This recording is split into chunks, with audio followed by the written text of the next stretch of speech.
Hello, everybody. I'm Teresa Anderson. I am here on behalf of The Juice. We are doing a live stream today to talk about a subject that is actually near and dear to my heart, which is courses and how you can leverage them for demand gen to actually drive revenue. And with me today is the fantastic Amber of Thinkific. For those of you who aren't aware of Thinkific, it's a fantastic tool. I've used it before. I'm sure we will talk a little bit about that today. But we are really excited to have Amber here, and she is going to walk us through how you can take all of that content and expertise that you have at your organization and turn it into an online course that can actually help you drive pipeline. So Amber, welcome. Hi, thank you so much for having me, and hello, everybody. As Teresa mentioned, my name is Amber. I'm the Director of Plus Marketing at Thinkific, and I have been working in tech for over 10 years and really helping companies and individuals drive demand and grow their funnel. So today I'm very excited to talk to you about something that I am passionate about, not only because it's something that our company is involved in, but something that I've seen success on over a longer period of time. And the big thing is, it's also a great way to repurpose some of the amazing content that you already have. And I'm big on working smarter, not harder when it comes to marketers, because we already have so much going on. Yes. So. And it's funny because I've been talking leading up to today. I've been talking to some of my peers, and they're like, "Oh, but that's such a big lift." And I'm like, "I know. I personally happen to know that you have 15 fantastic webinars on this specific topic that you could turn into a course. But the thinking automatically went to we have to start it from scratch." Exactly. People consistently jump to, "Oh, this is a mountain of work." Yes. When realistically, if you have a content team, you've been producing amazing assets over the number of years, and you can really convert webinars, blog posts, lead magnets that you already have, even your knowledge base articles a lot of times, into great content that will help benefit your customers and also, of course, your prospects. Good. I love it. I can't wait to jump into this topic. We are going to go right to our deck, and we are going to start here. We've talked a little bit about our courses that convert. Amber, you know what? Speaking of which, just give everybody a little bit of information about you so they know what point of view you're coming from. They know you're with Thinkific, but tell them a little bit about your role. Yeah, so as the Director of Plus Marketing, I lead our mid-market and enterprise line of the business, so focused on B2B marketing overall, and I manage the entire funnel.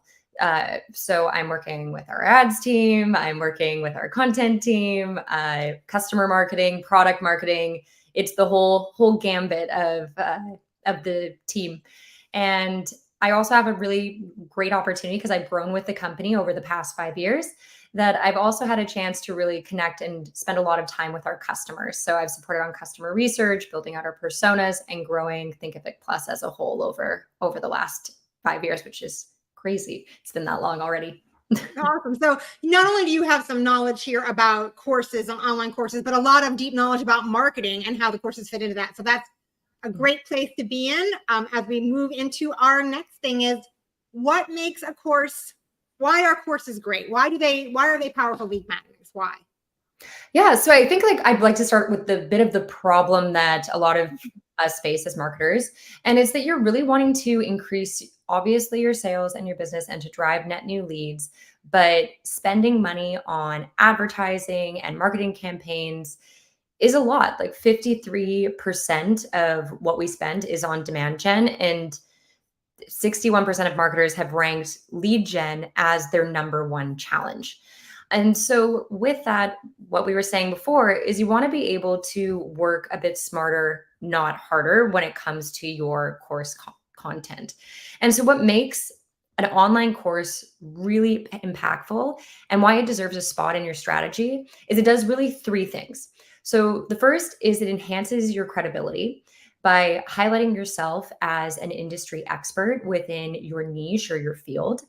It builds trust with your existing customer base as well as your overall leads, because it shows that you're, once again, an expert in your area, but also that you're providing content that isn't just conversion based. You're not looking necessarily just to have someone come in and watch a demo. You're wanting to provide and give back to your audience and to give them something that will really benefit them and solve their problems, because they're coming in problem aware when it comes time to them taking a course typically.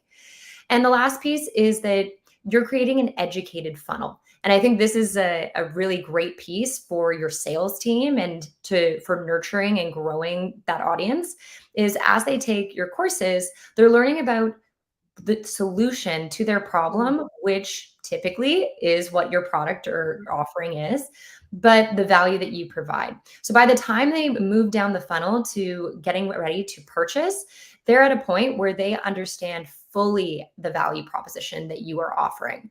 Right. So Yeah, I was gonna say, not only do they fully understand the value prop, they like you.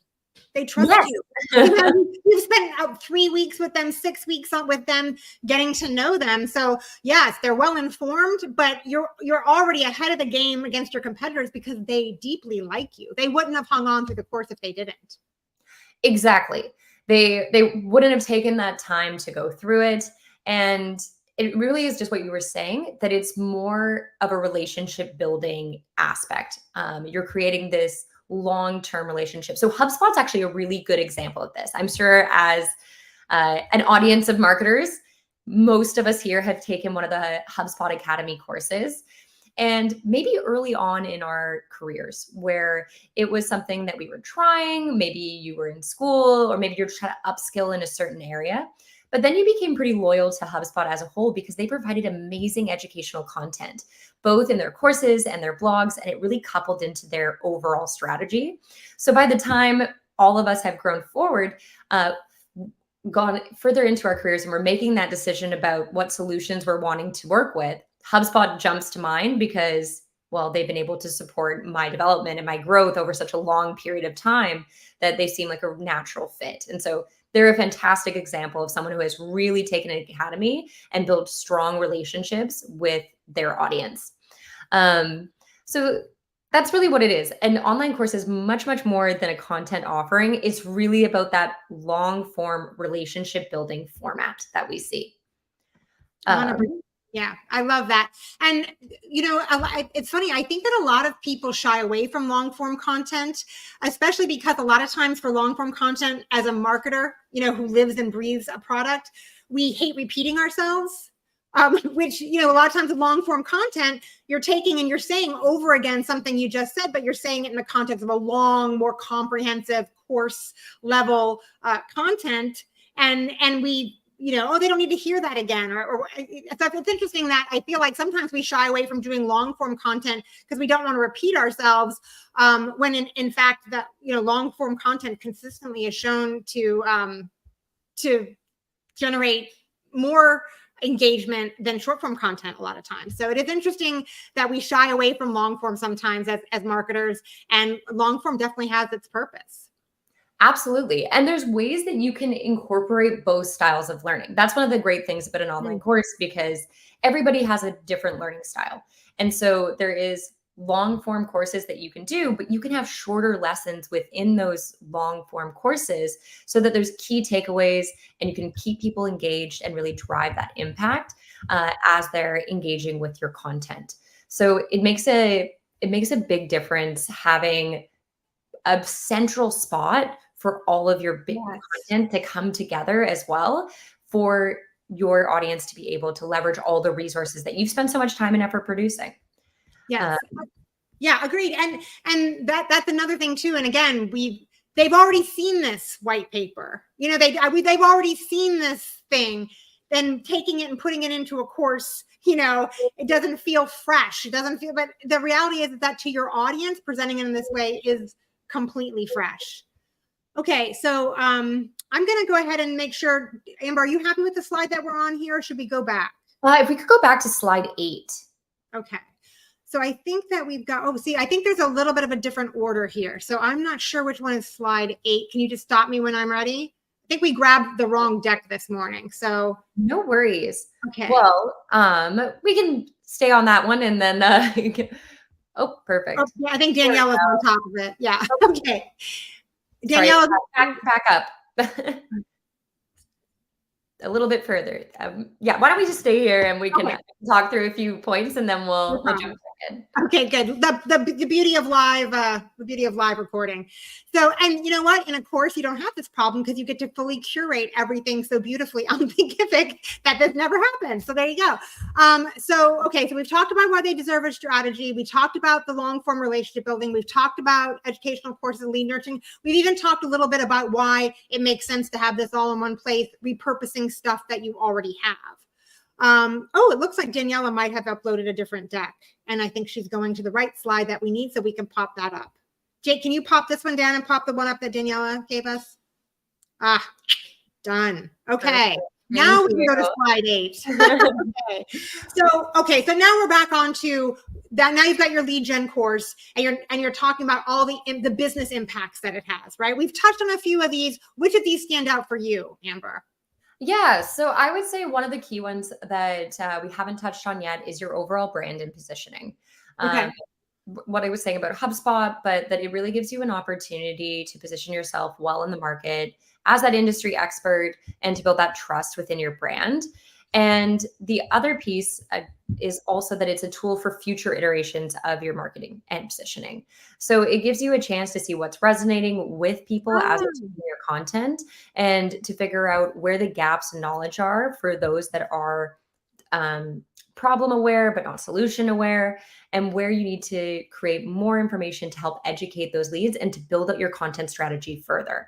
So it's really a tool as well for being able to not only bring people in, but get feedback from your audience on what they need to really drive that, to drive your content strategy forward. So I think that that's a neat piece of it as well, and something that we'll dive in a little bit later when we talk about actually building and structuring a course. Good. And you know what? I would not have thought of that, although I've done it. So meaning when you have a course and you see that someone consistently isn't finishing one piece or they're consistently skipping over a module or whatever, that is really, you get a lot of information from how they're interacting with the course. So that does inform brand and how you're presenting your story to people. So I love that. That's genius, actually. Okay, let's move on and let's talk about the basics. Yes. We're using the course. We got the course, and I'm assuming we're talking about the courses are in there now. How are they actually generating leads? Yes. So I think the main thing that you want to do is ensure that when you are like going back a little bit further of selecting something that will actually help generate leads is it really starts with the content that you're producing and selecting something that has a very unique industry view. There's a lot of people making the same content. So you need to take what you specialize in and what is important and impactful for you and to create the content around that lens of the problem that you're trying to solve. And so then from there, when we're looking to build it out further and promote it onto your channels, you've already created that niche in the market that can really drive more of a conversation around it. So if we go to the next slide, the way that I would say in terms of starting to best practices for promoting and bringing in that audience is you want to start small. So after you created the content, you want to get feedback from a loyal set of audience, your existing customers, your promoters, and also your internal team to ensure that it is beneficial to those that are taking it, because the quality is really important. Yes, you're leveraging what you already have, but you want to make sure it flows nicely. It's a really good user experience because that's how you're going to have other people promote and have word of mouth and increase those that are taking the course because they see value. And you want to be able to drive that conversation online by them being able to take it. So once you've had that, you're going to get some customer testimonials and insights because this is huge. You want to promote it across, and leveraging your existing customers and your existing audience is a great way to share it and get more people to take it. One of the things that we really like, and we'll talk about in just a second when we get to talking about Hootsuite, is implementing a form where you have certificates or badges for those who have completed your content and that they're able to then share over their own personal social medias is a fantastic way to organically grow your audience and for those that are taking the course. Because if those that are taking it are proud about what they've accomplished, they see that certificate, they're sharing it, that amplifies your audience tenfold. And so that's one of the very easy low hanging fruit ways that you can create your content to be able to build that up. We talked about using data to iterate and look at both what people are finding the most valuable and where they're getting stuck. And when you're looking at using where they're finding it the most valuable, where they're rewatching, where they're spending the most time within a video, that's great spots to repurpose your content to create social media snippets, to share across all your channels, to create a demand gen newsletter that promotes that section or that lesson and pulls out those key aspects to highlight in other areas to drive in more people to your channels. Yeah, I love that. And I think something that you said here that's worth saying, repeating to the audience, this butts up against community right here in the way that Amber just said. You're using your people who have taken it, who are proud to have taken it, and they're sharing it out on their social. Now this is where the demand gen is bumping up against organic social, is bumping up against community. If you have a strong Facebook group where the people that are your customers can go and share this kind of an accomplishment, then it starts to feed itself. Now your course is feeding your Facebook audience, your Facebook group, which is feeding your courses. And so, this generally becomes its own flywheel when you do it right and when you promote it right. The badges are a great idea. And I think that too, that, I actually happen to know a company right now that's giving away a course to key people, to promoters, and then leveraging them to get the word out about the course. So again, it's like a self-fulfilling flywheel all on its own. So I love that. I didn't want to cut you off, but I did want to highlight that this is great fodder for user-generated content for your social media channels and organic social. Yeah, and I think building off of that, I'd love to talk about Hootsuite on the next slide, who is one of our customers who has done a fantastic job, and they do a number of tactics. So absolutely, giving the course away to some of your key promoters is a great idea, and especially if they have a big audience that they can share and be that testimonial for you. Another thing that you can do is have free courses available. And this is what we've seen a lot of success with our customers when they're using it for lead generation. Hootsuite, they're a social media software company based out of Vancouver, British Columbia. They are one of our first Plus customers as well, so very near and dear to our hearts. But if you go to their online academy, they're killing it. The way that they've done it is they're not only using us to bring in a net new audience, but they're also using us across all of their audiences. So they created Hootsuite Academy to educate prospects on the value of social media. Because when Hootsuite came out many years ago now, it was still a new concept of leveraging social media for your marketing plans. And so they needed to really instruct those who were new to the concept of social, how you could really leverage to drive demand and to build out your audience and your brand awareness. So they created fantastic content that once again was that niche and really helped provide information on how they were also the solution. And so they offered free courses, but then they also offered paid courses. They did a blend between the two because you wanted to make it clear that yes, we're offering free to get people aware of our overall value, but then they also wanted to position themselves as thought leaders. And by having a paid portion of it, it made it seem like the content was also more valuable. So even if it's a minimal cost, it made it seem like it's gated, there's an importance to it, and it drove not only revenue, but also more demand.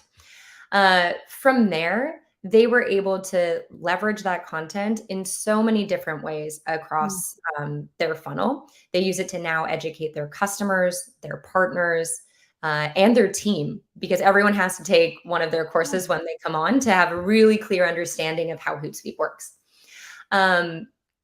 So yeah, Hootsuite was a great example of how they really built trust as industry leaders. And they've been able to grow it that tens and thousands of people are taking their online courses. So they're definitely a fantastic example. Well, there's something that you mentioned here that I want to call out, because it was a tactic that I did when I had a Thinkific course school. And one of the things that we did was we had most of what we had a price on it, But when I would do a webinar like this, I would give them a code so that they could get it for free. So the value there was that it was perceived as having a dollar value, and so that it was perceived as valuable. And then we gave them this one-time use limited edition coupon to get it for free, which created some urgency too. So that's just a little tip and trick. Yes, sometimes putting a price tag on something gives it value, and then, but you still want people to see it so you can give it away. And think if it does allow you to do that within the tool. So, absolutely. And tip and trick there. And having anyone who signs up for a course, they're brought in, like you have all of their information, you're able to put in the fields that you're looking for to classify them as a qualified lead. So whether they're coming in free or paid, you're able to bring them in, which is different than when you're watching a webinar at times, unless you're registering for the webinar in advance. It gives you an opportunity to bring in more that way. Yeah. Oh, I love that. I love that. So one of the things that we talked about was launching. So this is where this session, the rubber meets the road, because people who haven't done this before want to do it for the first time. So there's a lot of good information here. This is very step-by-step. If you haven't put together a course, and I want to make sure that when we're going through this, we're talking about people doing two things, like creating a course from scratch. That's one way to do it.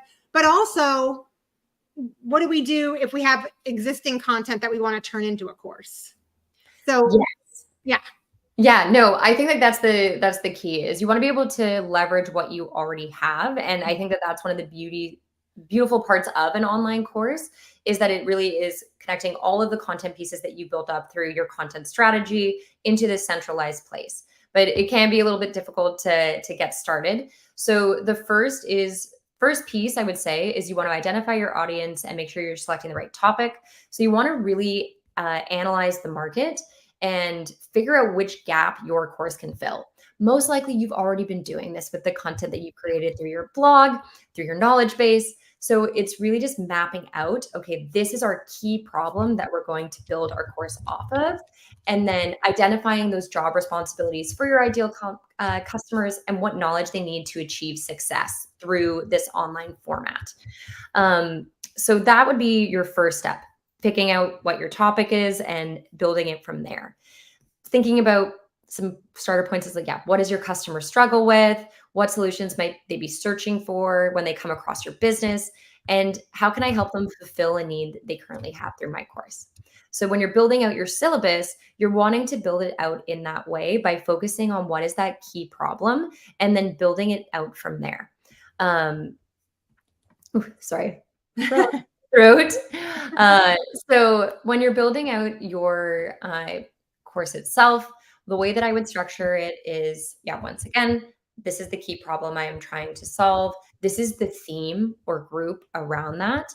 And then these are the steps that you would need to follow on their customer journey to be able to get to success. Every course, there should be a clear outcome of where they are starting and where they are finishing. Right. And the content that you have is able to populate that timeline and fill out those lessons or modules within it, because you'll have clear assets to guide them through that next step. If you've done a jobs to be done workshop, that would be a great place to start. If you know your customer of how they need to get from point A to point B, that's a really good asset to leverage. Or if you have your buyer personas, looking at those key problems that they have and building it from there.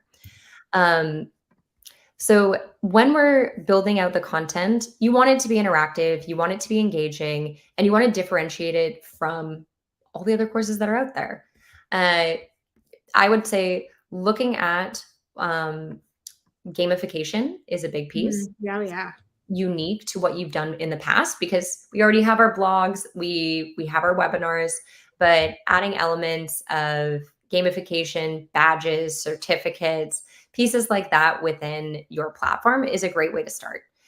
You can also drive engagement through live lessons if you're wanting to still maintain that webinar aspect of it as well. Gosh. Yeah, so lots of different ways. Yeah. It's funny, I didn't even think of a live being mixed into that. I've always, the courses that I created were all with on-demand pre-recorded content. I didn't even think about the fact that how awesome would that be too, just having something live to start it and end it. Like that could be really interesting. So that you have that person-to-person contact when you have a group going through or something. That's really interesting. I had not thought of that. That would actually be really great. Like after an event where you saw a bunch of people in person, hey, Yeah. we're starting a course on X date. You live, intro it. You set them off to finish their content on their own. Like that's a great idea actually, and one I had not thought of. That's fantastic. So there's so many ways that you can really drive it. And I think when you're looking at creating your course content, you want to make sure that, yeah, it has that engagement level, it has that personalization, but you're also keeping it simple and clear and to the point. So more info doesn't always mean more value. You want to make sure that it's very clear what the topic is and the learning outcome of why they're doing the training from the get-go. And then you can develop and iterate that as you go. So when we're talking about the actual course content, we talked about using the content that you already have. So pick those topics, put those in, and you can, like with Thinkific, you can put in PDFs, you can link to Google Drives, you can add in copy, video, all of these different formats of what you already have and are able to leverage. And then what you're going to want to do is expand it a bit further with your repurposed content. So taking it and making sure that there's a clear through line, reformatting at times, using slide decks that you have, maybe ebooks that you've created, and editing them a bit to fit into a more user-friendly course content. And then you can refocus what you have in terms of your content for this new audience. So there's lots that you can do to make it a lot faster and get up and running quickly. Well, I love that. I love that too. And I will say, again, a tip for the audience too. What we did was we repurposed content, but we put the same opener on all of it to kind of tie it together to make it look like it went together. So that was like a little small thing that we did. We reformatted the decks to all be the same and have the name of the course on them. So that, again, that kind of tied together the different repurposed pieces to look like they were part of a more cohesive whole. So yes, repurpose. And I love this as a tip. Make sure that you're doing what you can to make all of those elements seamlessly fit together like they fit together, even though they're being repurposed.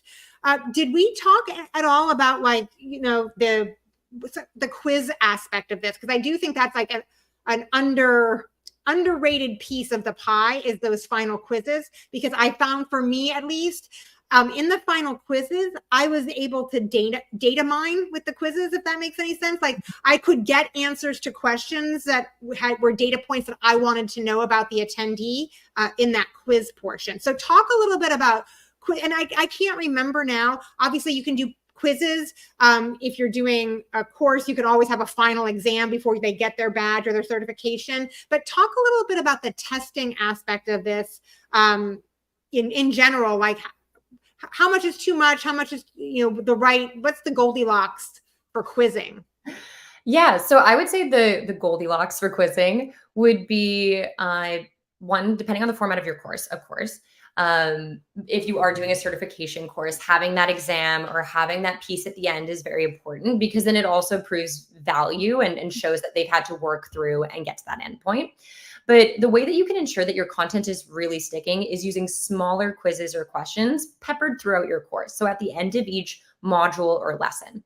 So I'm sure we've all experienced it where you have one or two questions at the end of each section that lets you know, okay, these are the key points that I need to take away. So it's really hammering home on those couple of aspects of that you're wanting to communicate in a clear and concise way.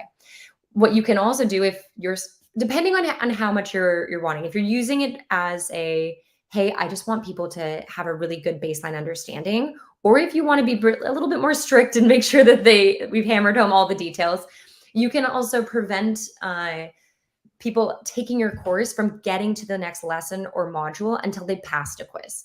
So you get that feedback within the platform of, hey, this is how they initially performed. These are the questions that they got wrong, which is also great feedback as a marketer, because if you know that, hey, of the 80% of people who take my course, they always fail on this quiz or this section or this comment question, I need to provide more feedback or create more content that supports learning in that area. So it's great in terms of being able to get real-time feedback from your customers, like what you were saying, Teresa, on what they need to be able to advance their understanding of their problem and your solution.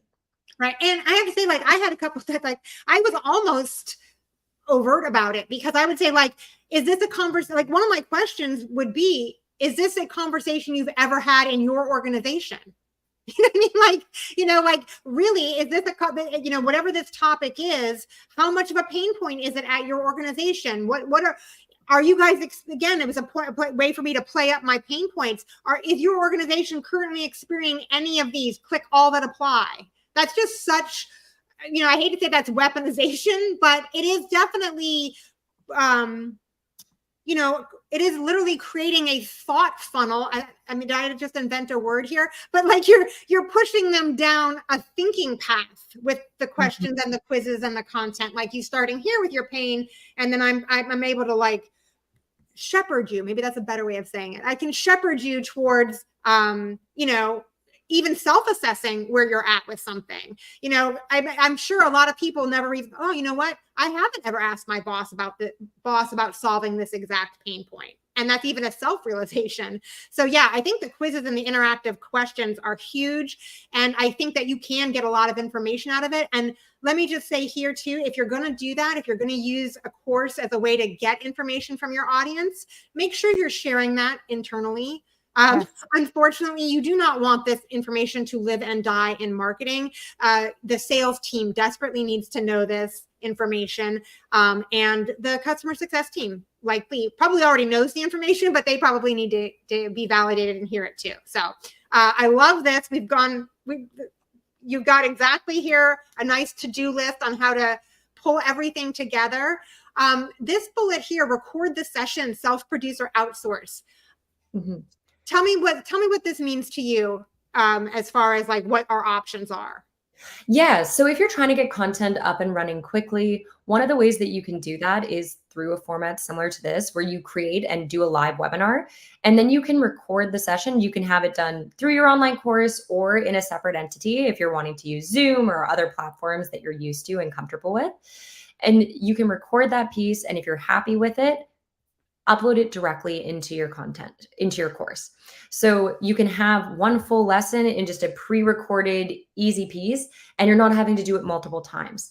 Well, I know everyone has a vision of this really high production value when it comes to courses. You don't necessarily need that. Especially with your getting up and running, you're trying to prove that this is working for you, and you need to justify the ROI of this type of content and get some of those leading indicators of what's working and what's not. If you're on a limited budget, leveraging what you have, recording live, getting it up and running faster is the way that you really want to operate, because you can always change things. And so really leveraging what you already have. Absolutely, if you have the budget, feel free to go into that production level and outsourcing it, but you don't need to experience initial success. And I would even say this is probably an audience thing too. Like, this is definitely, so in MarTech, which is where I used Thinkific, as I was in a MarTech space, I felt like kind of the more casual feeling of it not being overproduced actually resonated better with our audience. It was we were a small business market in MarTech, and the more relaxed format was good. But if I was running this course for an attorney, like course education credits, more polished might be better for that particular audience. So I think there's also a pretty big breadth of audience tolerance. So keep that in mind when you're thinking about what format you want, how you want to record your sessions. But I kind of tended to come down on, especially in the age of AI, authentic and self-produced really does resonate, I think, more every day. The more polished AI gets, the more the real human interaction stands out and is appealing. So my 2 cents there. Yeah. Okay. So talk about the registration. And this is a big deal because, you've got options when it comes to gating. We all know that gating has its pros and its cons. It's a hotly contested, hotly discussed topic. What have you guys found out as best practices, and what do you suggest? Yeah. So what we found is the reducing obviously the number of fields that you're asking for, depending on what your sales team needs. Typically, this someone coming through a course is more mid-funnel than anything. So they are willing to provide you with a little bit more information than someone who's just coming to your blog for the first time. But in the way that we've seen a lot of success in promoting our own academy, which we also have because we're practicing what we preach, um, is leveraging inline promotion, pop-ups within blog to really promote it. So we're using existing strong, and this goes into also the overall promotion, but existing strong places and high-performing blog posts and lead magnets to incorporate the promotion of the course within those, because after they've already come in at that, hey, this is the problem that I'm looking to solve. I've now gone through this content. I find your content valuable. Let's go into that next step. And now I'm ready to submit my information. So we found that that's been the best way to promote it. In terms of the landing pages themselves, something neat about Thinkific is that we do have AI operated landing pages that also provide recommendations. I know we were just talking about authentic content, but no. And it is a great tool that you're able to use to see how your landing pages are performing and have them iterate based off of the conversion rates that you're seeing. So we do find that overall for courses, especially if they are paid, it's good to have a 2-page checkout, because you're going to need to have the initial landing page where you're collecting that information, and then the second page when you're collecting the actual credit card details. But as a lead gen form, having 1 page, lower amount of fields is great, would be my recommendations. Yeah, I love that. And to go back to something we talked about a little bit before too, when I was doing the courses, I would get nothing from them up front on the registration page as far as gating, like literally the minimum, their first name, because I would then, during the course, I'm gathering that information that the sales team wants as pop-up questions, as part of the quizzes. So I really tried to make that myself. I tried to make the gate and the registration lowest friction possible, knowing that I would then have their attention for a half an hour or 45 minutes to gather data if additional data was needed. So another way to go too with that. I have to check out, you guys got the AI landing pages since I've used it. So I'd like to go back and see how that looks, because that landing pages can be a huge lift. And the fact that you can make that easier on yourself and your team is pretty awesome. So now the questions that are already coming up in the chat today are all about promotion. Yes. That tends to be a problem. Not a problem, but a challenge that people have. How am I going to promote this? So we've got on here email, social media, paid ads, influencers, partners. I'm going to ask you kind of an interesting question, because you guys do this. What do you think, like, if you had to put percentages here, like for what you're doing, like, where do you think that like the ideal mix is for promoting a course? And I'm putting you on the spot a little bit here, but courses are a little bit of a heavier lift for an audience. So what's the best way to get their attention? Is it mostly email, because that's kind of indicative of having a relationship with them? I can't imagine paid ads would be bottom of the funnel enough, but maybe I'm wrong. Maybe that's an awesome way to do it. Yeah, no, We've definitely done a bunch of different tactics over the years, and it really does depend on your audience. But I would say paid ads isn't always the best. Just to be very candid on it, it can be if you have that really niche, very clear value proposition, but it's a lot more difficult. We've even found for ourselves for paid ads, webinars, for example, don't perform as well as our other content, just because there's an additional ask. So I would say paid ads, I would rank lower on the list. What I would say is higher would be leveraging those existing relationships, those influencers, those partners, and also your existing sales team to be able to promote it through their contacts that they've been dealing with.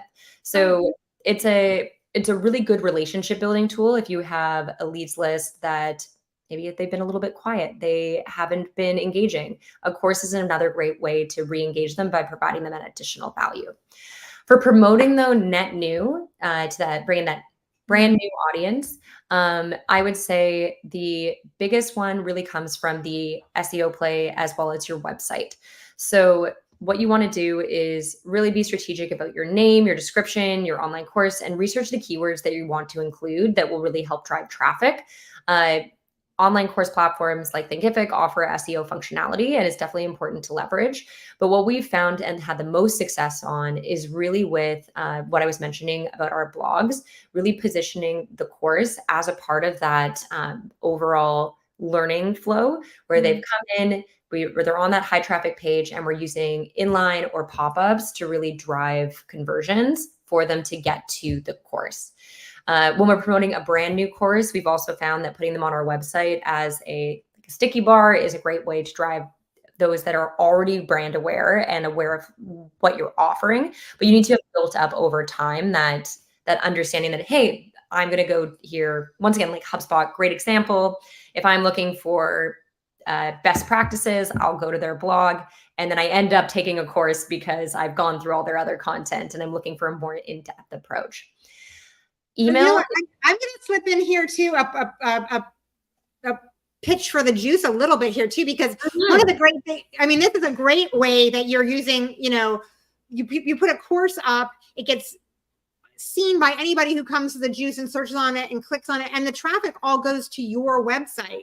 So you're able to see, you're able to capture a bigger audience, but then drive that traffic to actually view the course and participate in the courses on your site. So that, that's another avenue here for promoting courses in a way that, gets you to a bigger and wider audience. So I will throw a pitch in there for the juice. No, absolutely. And we've found that within the juice, using like the content playlists that we've been leveraging with the juice has been a great way to do that. We're able to highlight our key pieces that we want people to learn, we want people to understand, and then we're able to have that flow into the course. And then just going back to your point on email, we've found that overall for us, from a we call them PFI to MQL conversion rate. The best way that we've had it where leads have really converted to MQLs or marketing qualified leads has been through email and re-engaging them with this type of content. So yes, absolutely. I think leveraging the juice, leveraging your email, your existing channels, but really focusing in as well on the content that you've already created and promoting it within that content. Love it. Love it. Love it. Love it. Okay. So now you've set your whole course up. You've gotten your first students through it. And well, you should plan your follow-up before you launch your course for sure. But it's time now. It's time now. Your first students went through. You're going to do your follow-up. What's the must-do that you have to build into your follow-up? Yeah, I would say especially if this is a new course, you're wanting to get feedback. I would say you're going to have those quizzes throughout, you're going to have certifications, but that is more about them absorbing the content throughout and understanding those knowledge gaps for your customers and how you can build out your funnel further from there in terms of how you're supporting them.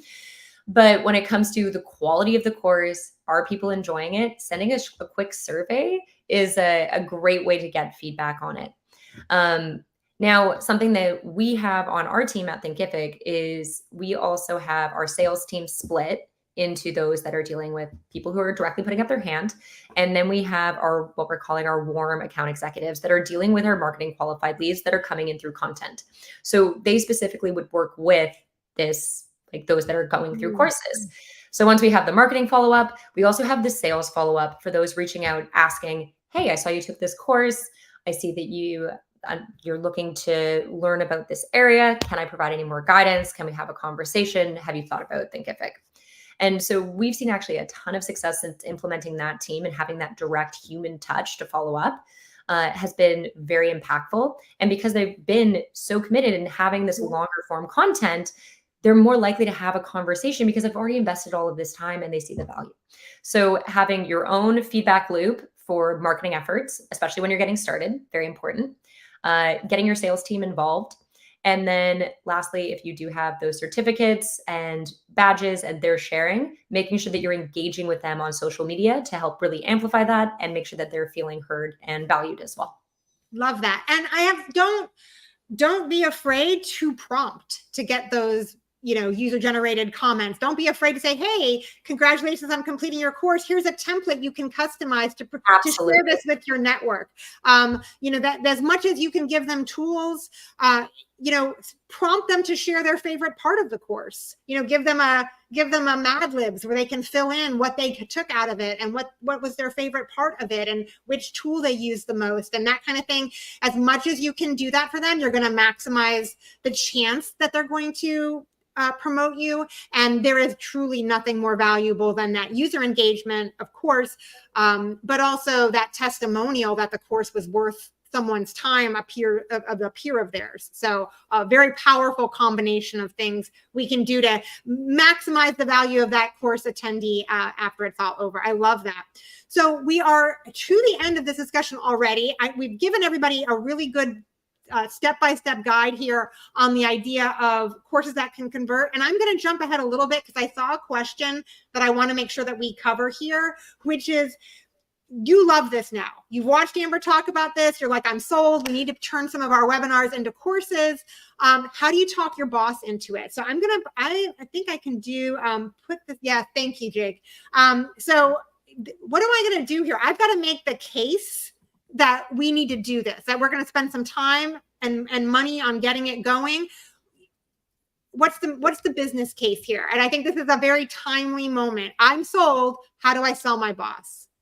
Yeah, absolutely. And I've actually had it where someone sold it to me. So I would say the first thing to do is make sure that you have an understanding of the goals that you're looking to accomplish for both your business goals, your department goals, and then the program goals that you think will come out of it. Coming with a more set, hey, these are the amount of leads that I feel like we can bring in.